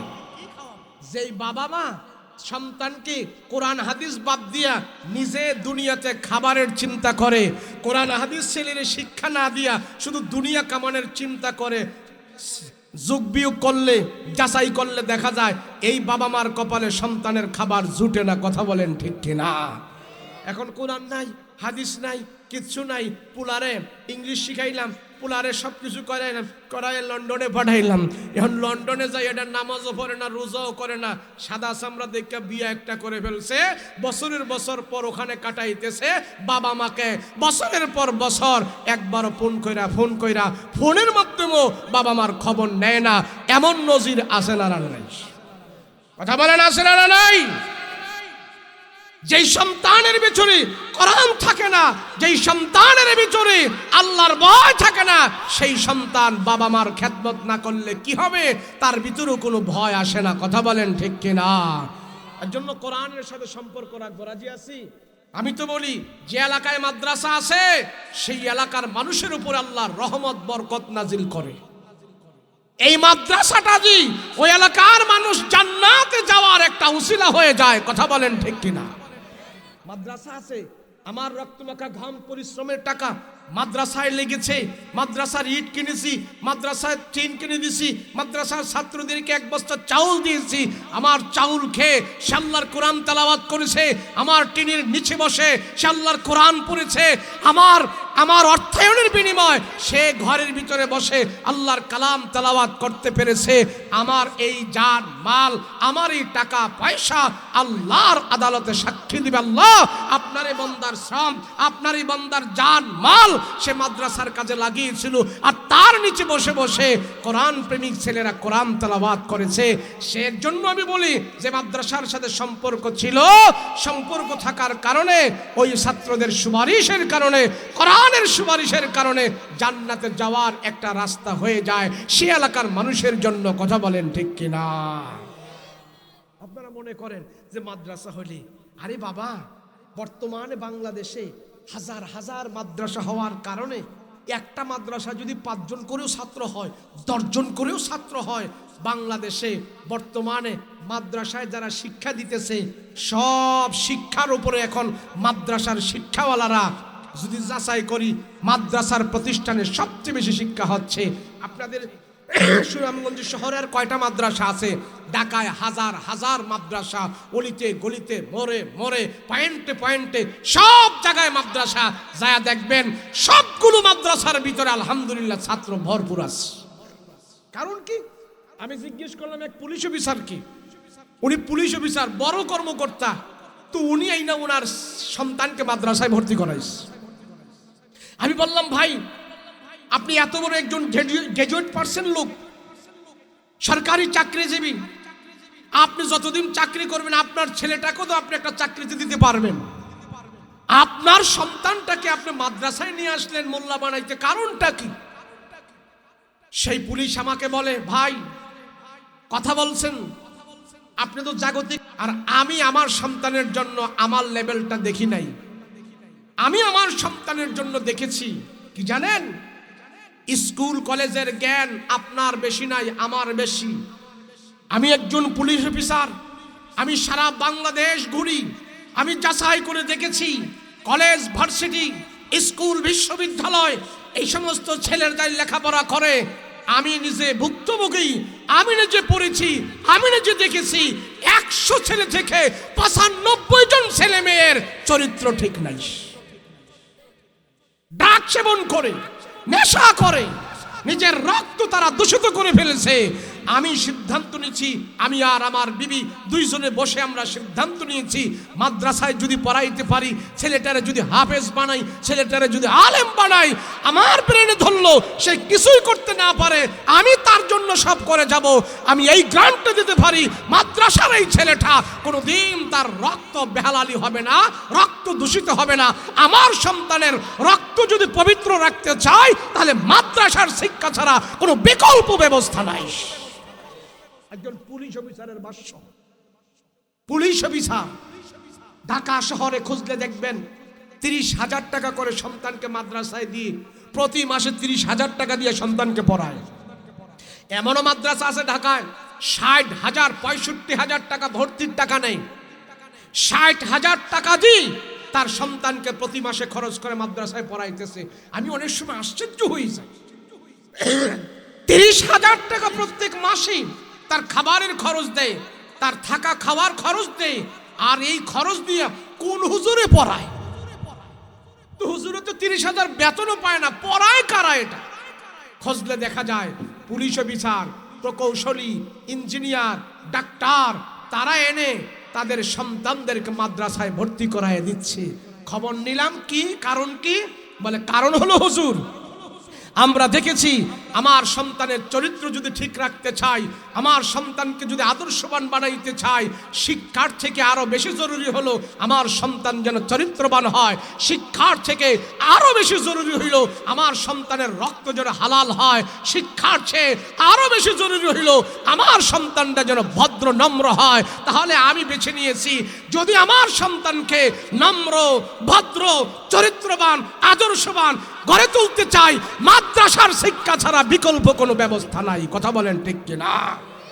আমি স্কুল কলেজের বিরুদ্ধে নয়, আমি স্কুল কলেজের বিরুদ্ধে নয়, স্কুল কলেজের পড়ারও বিরুদ্ধে নয়, আমি শুধু কাঠামো স্কুল কলেজের সিস্টেমের বিরুদ্ধে। স্কুল কলেজে যেইভাবে ধরস দেওয়া হচ্ছে, যেইভাবে মুসলমানদের ছেলে মেয়েদেরকে স্কুল কলেজে শিক্ষা দেওয়া হচ্ছে, এই শিক্ষার বিরুদ্ধে, এই তরতিবের বিরুদ্ধে কথা বলেন ঠিক কিনা? আমার দেশের ছেলেরা কেন স্কুলে পড়ে, সে সাবালিকা মেয়েটা চরিত্র হারাবে কেন? আজকে 6-7 ছেলেরা নেশা খায়, স্কুল কলেজে 8 পড়ে, 9 পড়ে, সেই ছেলেরা সিগারেট টানে মিলিমিলি বসে। কারণটা কি? এই সিগারেট টানার জন্য কি আমার সন্তানকে স্কুলে পাঠিয়েছিলাম? আমার ছোট্ট ছেলেটা, সে 18 বছর হয় না এখনো, 14 বছর বয়স, 14 বছরে মাধ্যমিক স্কুলে পড়ে, আরেক মায়ার সাথে প্রেম করে, জিনা করতেছে। আমি তো তার জন্য আমার সন্তানকে স্কুলে পাঠিয়েছিলাম না। সেই পরিবেশটা নষ্ট, সেই জন্য আমরা এই কাঠামো, এই পরিবেশের বিরুদ্ধে কথা বলেন ঠিক কিনা? এর জন্য যারা এখন সন্তানকে নিয়ে বিবেক করে, যারা সন্তানকে নিয়ে এখন চিন্তা ভাবনা করে, সন্তানের দ্বারা সে জান্নাত পর্যন্ত পৌঁছতে চায়, এমন বিবেকবান মানুষের ছেলেদেরকে মাদ্রাসায় লক্ষ লক্ষ টাকা খরচ করে, ঢাকা শহরে হাজার হাজার এমন আছে তারা মাদ্রাসায় পড়াইতেছে, একমাত্রই তার সন্তান যেন নেশাখোর না হয়, তার সন্তান যেন জিনাখোর না হয়, তার সন্তানের রক্ত যেন হালাল থাকে, পিওর থাকে। সেই জন্য মানুষ আজকে হাজার হাজার টাকা খরচ করে মাদ্রাসায় এনে ভর্তি করাইতেছে। কথা বলেন ঠিক কিনা? আপনারা যদি আমার কথা বিশ্বাস না করেন, আমি বহুত প্রমাণ দেখাইতে পারবো, আপনারা আসেন। কারণ কি? আপনার সন্তান নিয়ে আপনি চিন্তা করেন, ডাক্তার হয়েছে ভালো কথা, ইঞ্জিনিয়ার হয়েছে ভালো কথা, কিন্তু এটা চোর হয়েছে। কেন চোর হইল? সে চুরি করলে কি পাপ, আল্লাহর আদালতে জবাবদিহি করতে হবে, সেই জ্ঞান সে পায় নাই। আমার দেশের মন্ত্রণালয় গুরুত্বপূর্ণ জায়গায় বসে বসে যে সমস্ত ছেলেরা দায়িত্ব আদায় করে, তারা কি মাদ্রাসার না স্কুলের? কথা বলেন না কেন? স্কুলের জেনারেল শিক্ষায় শিক্ষিত একটা বাবা মা তার সন্তানকে গ্রাজুয়েট পারসন, হাই কোয়ালিফিকেশন, উচ্চ পদের শিক্ষা তারা দিয়েছে, মন্ত্রণালয় বসে চুরি করার জন্য? চুরি করার জন্য পড়ছিল, পড়াইছিল না। আমার ছেলে বিশাল বড় একটা শিক্ষিত হবে, আমার ছেলে একজন সম্মানিত অফিসার হবে, আমার ছেলে একজন ভালো নম্র ভদ্র হবে, আমার ছেলে হাই লেভেলের ডিগ্রি অর্জন করে সমাজের মানুষকে আলোর মুখ দেখাবে, সমাজের মানুষকে ভালো ভালো কথা বলবে, নম্র ভদ্র কথা বলবে। কিন্তু আমার ছেলেটা তো সেখানে নম্র ভদ্র পরিবেশ পায় নাই, সে নেশা করছে, ড্রাগ সেবন করছে, সে তো একজন চরিত্রহীন হয়েছে। আর এই চরিত্রহীন লোকটা যদি রাষ্ট্রের গুরুত্বপূর্ণ পদে বসে, সে চুরি করবে না তো কি করবে? কথা বলেন ঠিক কিনা? এই জন্য ভাই, বর্তমান সময়ে মাদ্রাসাগুলো আমাদের জন্য বহুত জরুরি দরকার, বহুত জরুরি দরকার। ইনশাআল্লাহ আপনারা আরো দেখতে পাবেন মাদ্রাসার শিক্ষার ভিতরে, সিলেবাসের ভিতরে প্রাথমিক লেভেলের যত মাদ্রাসাগুলো আছে, প্রত্যেকটা মাদ্রাসার ভিতরে 4 ধরনের শিক্ষা আছে। কয় ধরনের? যারা বলেন না কয় ধরনের? বাংলা, অঙ্ক, ইংরেজি, আরবি। বাংলা, অঙ্ক, ইংরেজি, আরবি। মাদ্রাসার ছেলেরা যেইভাবে বাংলা, অঙ্ক, ইংরেজি, আরবি পড়ে, আমি চ্যালেঞ্জ করে বলছি, আপনি বাংলাদেশের যত কিন্ডারগার্টেন, কেজি স্কুল আছে, যত প্রাইমারি স্কুল আছে, আমি এটার প্রমাণ, আপনি তাদের সাথে পরীক্ষা দেওয়ান, মাদ্রাসার ছেলেগুলো 1 থেকে যতজনে দিবে ততজনে 1 থেকে অতজন পর্যন্ত প্রথম লেভেলে আসবে। মাদ্রাসার ভিতরে যেইভাবে নুরানির শিক্ষাটা দেওয়া হয়, আজ পর্যন্ত কোনো প্রাইমারি স্কুলে সেইভাবে শিক্ষা দেওয়া হয় না। মাদ্রাসার ভিতরে যেইভাবে হাতে কলমে আপনার ইংরেজি শিক্ষার ক্লাস আছে, হাতের লেখা এবং বাংলা লেখার যে ক্লাস আছে, লেখার উপরে যে একটা গুরুত্ব দিই, ছাত্রদের উপরে ক্লাস আছে, স্কুল কলেজে সেই গুরুত্বপূর্ণ ক্লাস নেই। আমি চ্যালেঞ্জ। আর আমার দেশের স্কুল কলেজের ছেলেদের যেন নৈতিক চরিত্রের অবক্ষয় হয়, তারা যেন নষ্ট হয়ে যায়, তারা যেন নেশাখোর হয়। উপার থেকে, ওই বাংলা থেকে, ইন্ডিয়া থেকে, ইন্ডিয়ার দালালেরা আমার দেশের শিক্ষা প্রতিষ্ঠানগুলোকে নষ্ট করে দিচ্ছে। এ কথা আমরা বহুত আগে বলে আসছি। বহুত আগ থেকে বলে আসছি আমরা, কিন্তু এতদিন এসে আমার দেশের জাতির হুঁশ হয়েছে। তাই মাদ্রাসাগুলো আপনারা ধরে রাখবেন। রাজি আছেন ইনশাআল্লাহ? রাজি আছেন ইনশাআল্লাহ? মাদ্রাসা জিন্দা রাখতে হবে। রাজি আছেন? কেমনে? এই লোকগুলো উঠলো কে? শোনেন, এই যান, যারা বসছেন একজন উঠবেন না, এই যান। আমি যেই কথাগুলো বললাম এটা মাদ্রাসা হইব এখন। এখানে মাদ্রাসা আছে, এখন নতুন ভাবে ভিত্তি স্থাপন করেছেন। প্রত্যেকটা মানুষ মাদ্রাসার সাথে জড়িত থাকবেন। আমি শুধু কথাগুলো এই জন্য বললাম, মাদ্রাসা নিয়ে অনেকে জানে না, অনেক কিছু মন্তব্য করে, বিদ্রুপ আচরণ করে। ও গাদা, তার জ্ঞান নেই। আমি ক্ষুদ্র বয়সে সারা বাংলাদেশ ঘুরেছি, বাংলাদেশের বাইরেও আমি 4-5টা রাষ্ট্রে গিয়েছি। আমার অভিজ্ঞতায় আমি দেখেছি মাদ্রাসা মসজিদের সাথে সম্পর্ক রেখে, কোরআনের সাথে সম্পর্ক রেখে জান মাল দিয়ে একজন মানুষও দুনিয়াতে নিঃস্ব হয় নাই, দুনিয়াতে অপমান হয় নাই। অথচ আল্লাহ আরো জানে মালে তাদেরকে বরকত দিয়েছে। বিঘা 33% হয় আমাদের ওখানে 1 বিঘা। তো বাজার, বাড়ি, মাদ্রাসা আমার একসাথে। এই 33% 1 বিঘা জায়গা, বাজারের সাথে জায়গা, বর্তমান সময় 2 কোটি টাকার উপরে সেই জায়গার দাম। 43 বছর আগে এই জায়গা যখন আমার বাবা মাদ্রাসার নামে অক্ষ করে দেয়, আমার আত্মীয় স্বজন সব আমার বাবাকে বাধা দিয়েছে, দিও না এই জায়গা। কে? আমার বড় চাচা বাধা দিল, আমার জেঠা বাধা দিস, আমার নানার বাড়ির আত্মীয় স্বজন বাধা দিস, এই জায়গা মাদ্রাসায় দিও না। বলে কারণ কি? আমার বাবা বলতেছে এদেরকে, কারণ কি? এই জমিটা উর্বর জমি, এটা অনেক দামি জমি, বাজারের পাশে জমি, এটা তোমার ছেলে মেয়ের রিজিক, এটা দিও না। আমার বাবা, আমরা তো শুনি নাই, আমাদেরকে পরে বলছে এলাকার লোকজন, বলে তোমার বাবা সেদিন আমাদেরকে জবাব দিয়েছিল যে আমি নিয়ত করেছি এই জায়গা, এই জমি মাদ্রাসায় দিব। তোমরা মনে করতেছো এই জমি আমার ছেলে মেয়ের রিজিক? আমার ছেলে মেয়েকে আল্লাহ পাক দুনিয়াতে পাঠাইছেন, তাদের রিজিক দিয়েই আল্লাহ দুনিয়াতে পাঠাইছে, এই জায়গার উপরে তাদের রিজিক না। এই কথা বলে তোমার বাবা এই 1 বিঘা জায়গা মাদ্রাসার নামে অক্ষ করে দিয়ে দিছে। এখন এই মাদ্রাসা আমার গ্রামে প্রতিষ্ঠা হওয়ার কারণে বর্তমানে 30 জনের উপরে কোরআনের হাফেজ আমাদের গ্রামে আছে।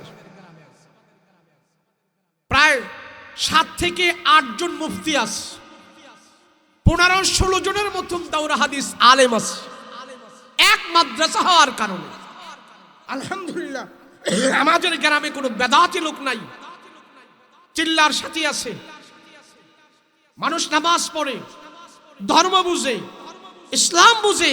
এক মাদ্রাসা হওয়ার কারণে তো এই 30 জনের ভিতর থেকে একজন করে যদি 30 জনের ঘরে আলেম হয়, তাহলে আরো 30 জন বাড়বো, 30-30-এ 60 জন হয়ে যাবে, এদের থেকে আরো বাড়তে থাকবে, এইভাবে আলেম বাড়তে থাকবে।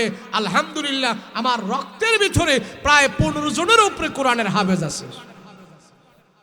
এজন্য আমি বলি, আপনাদের নতুন ভবন আপনারা যে নির্মাণ করতেছেন, সবাই আন্তরিকতার সহিত মাদ্রাসা করে যাবেন। আপনি মরে যাবেন, মাদ্রাসা থাকবে, আপনি থাকবেন কবরে, মাদ্রাসা থাকবে ওপরে, আপনি থাকবেন কবরে, এই মাদ্রাসায় কোরআনের তেলাওয়াত করতে থাকবে। বিভিন্ন দেশের ছেলেরা সেখানে কোরআনের তেলাওয়াত করবে, আর এই কোরআনের তেলাওয়াতের আওয়াজ আল্লাহ আপনার কবরে নাজাতের বাণী হিসাবে পৌঁছাই দিবে। কথা বলেন ঠিক কিনা? এজন্য আমি বলি, মাদ্রাসা যেই গ্রামে আছে ওই গ্রামের লোকদের জন্য আল্লাহর পক্ষ থেকে বিশেষ এক রহমতের ঘর আল্লাহ পাক দান করে। রাতের 4টা বাজে গেলেও দেখবেন কোরআনের তেলাওয়াত, 5টা বাজে গেলে দেখবেন সেখানে কোরআনের তেলাওয়াত, রাতের 10টায় দেখবেন কোরআনের তেলাওয়াত। আর এই মাদ্রাসায় যারা পড়ে, হেফজখানায় পড়ে, রাত্রে ঘুমায়া 12টায় 1টা বাজেও যায় দেখবেন সে ঘুমের ভিতরে কোরআনের তেলাওয়াত করতেছেন। সুবহানাল্লাহ। তাহলে এই মাদ্রাসা আমরা জিন্দা রাখবো। রাজি আছি ইনশাআল্লাহ? আমার রক্ত মাখা ঘাম পরিশ্রমের টাকা দিই আমি আল্লাহকে খুশি করার জন্য বলবো, মালিক আমার তো এত আমল নাই, আমার তো এত কিছু নাই, তবে আমি তোমার মাদ্রাসার ঘরের সাথে একটু সম্পর্ক রেখে গেলাম। এই কোরআনের সাথে সম্পর্ক আছে কার জানেন? কোরআনের গিলাপ আছে না, গিলাপ, এই কাপড় দিয়ে গিলাপ বানায় না, কি বলে আপনাদের দেশে? হ্যাঁ, বস্তনি বলে। হ্যাঁ, কোরআনের বস্তনি আছে না, এই কাপড়ের দাম কত? বেশি দাম। কিন্তু কোরআনের সাথে এটার লেগে থাকার কারণে কেউ যদি পা লেগে ফেলে কি করে? সালাম করে। কোরআনের সাথে লাগার কারণে সালাম করে, তার দাম বেড়ে গেছে। তো কাপড়ের চাইতে আমার দাম বেশি। আমিও যদি কোরআনের সাথে সম্পর্ক রাখি, কোরআনের ঘরের সাথে সম্পর্ক রাখি, আল্লাহ পাক আমারও দাম বাড়াবে, আমারও দাম বাড়িয়ে আল্লাহ আমার আপনার জন্য জান্নাতের 8টা দরজা আল্লাহ খুলে রাখবেন। সুবহানাল্লাহ। এর জন্য কোরআনের সাথে সম্মান, কোরআনের সাথে দাম আমরা রাখতে চাই, কোরআনের সাথে সম্পর্ক রাখতে চাই। আল্লাহ তুমি কবুল করো, বলেন আমিন। সংক্ষিপ্ত সময়ে, একবারে সংক্ষিপ্ত সময়ে যদি দাম রাখতে চাই, মাদ্রাসার ভিত্তি স্থাপন হবে, ভিত্তি স্থাপন হবে অল্প সময়ের ভিতরে। হ্যাঁ, এই সোমবারে মাশাআল্লাহ আমি বুঝতে পেরেছি আপনারা সবাই মন মানসিকতা ভালো। আল্লাহ পাক আপনার এই মন মানসিকতা যেন কোরআনের জন্য কবুল করে, বলেন আমিন। যদি আপনারা এই কোরআনের সাথে, এখানে তো অনেক লোক আছেন আপনারা কোরআন তেলাওয়াত জানেন না, জানেন? এখানে অনেকে আছেন না, জানেন না? তাহলে আপনি নিজেও জানেন না, সন্তানদেরকেও জানাবেন না। কোরআন তেলাওয়াত জানার জন্য আপনি একটা কেন্দ্রবিন্দু খুলবেন না। কোরআন তেলাওয়াত শেখার জন্য আপনি একটু শ্রম দিবেন না, আপনি একটু পরিশ্রম করবেন না, আপনি একটু চিন্তাও করবেন না। তাহলে হাসরের ময়দানে আল্লাহ যদি আপনাকে জিজ্ঞেস করে, আপনি কি বলবেন? বলেন, আপনি কি বলবেন? বলার কিছু আছে? কিছু নাই। সেজন্য আমি বলবো, আপনার রক্তমাখা ঘাম পরিশ্রমের টাকা থেকে অল্প আছে অল্প দিবেন, বেশি আছে বেশি দিবেন। 1000 আছে 500 দিবেন, 500 আছে 5 টাকা দেন, 1000 আছে 10 টাকা দেন, 5 লাখ আছে 5000 দেন। এরপর সবাই সম্পৃক্ত থাকবেন টাকা দিয়ে। রাজি আছেন ইনশাআল্লাহ? রাজি আছেন ইনশাআল্লাহ? থাকবেন না। আমরা ঠগি নাই। আমার বাপ মা মাদ্রাসার জন্য জায়গা দিছে, আমরা ঠগি নাই। আলহামদুলিল্লাহ, আল্লাহ যা দিছে বলার দরকার নাই। আলহামদুলিল্লাহ, আল্লাহর দরবারে শুকরিয়া, আলহামদুলিল্লাহ। বলেন যে আমি এই মাদ্রাসার ভিত্তি স্থাপনের জন্য আমি খুশি হয়ে আল্লাহর কোরআনের জন্য, শুধু আখিরাতের জন্য, আখিরাতে যেন নাজাত পাই, আল্লাহর এই কোরআনের জন্য আমি 20,000, 10,000, 50,000 এমন টাকা দিব 5 মিনিটের ভিতরে। এমন কেউ থাকলে বলেন।